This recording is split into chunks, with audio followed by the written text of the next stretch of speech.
Well, John, a very positive performance on Friday night, and like you said afterwards it was a good one. It was just nip and tuck second half, wasn't it? Yeah, it was two good teams, I thought, trying to get at each other. We're both a bit lowly in the league, but I think it was a good, entertaining game, and wasn't one of those where you're leaving 20 minutes from time being bored. You're still thinking, is somebody going to get something out of this?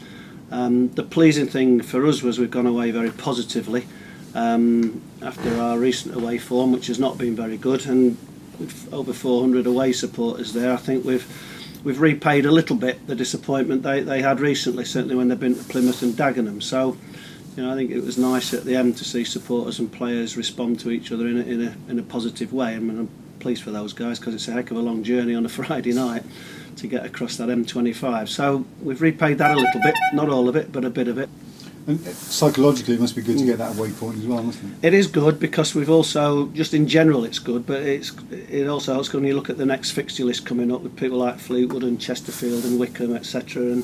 And we've got to play well against those teams because they're top 10, top 6 teams, some of them. So we've really got to improve our form, and there was a good sign in that game, and certainly the second half in the home match prior to that we've now had a game and a half where our form does look to be getting a little bit better. And if we can have a good week with the boys this week and take it into Saturday against Fleetwood, who are in good form, they've had 3 wins away from home out of 4, so we've got a good game in prospect, and I think it's one that not only the players but the supporters should be looking forward to. Just on a final point for me, Matt Gill wasn't involved on Saturday. Yeah. Is he injured or is he? No, Matt's not injured.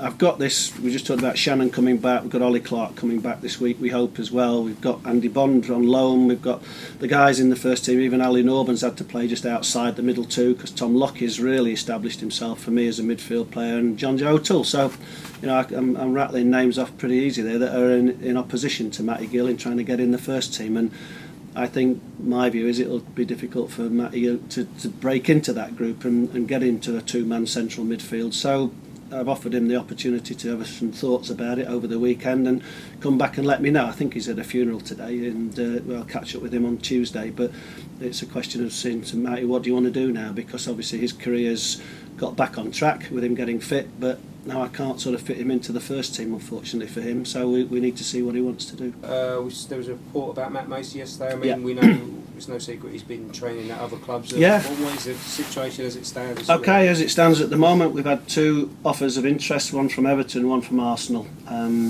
Matt will have his preferences, which I think is Arsenal.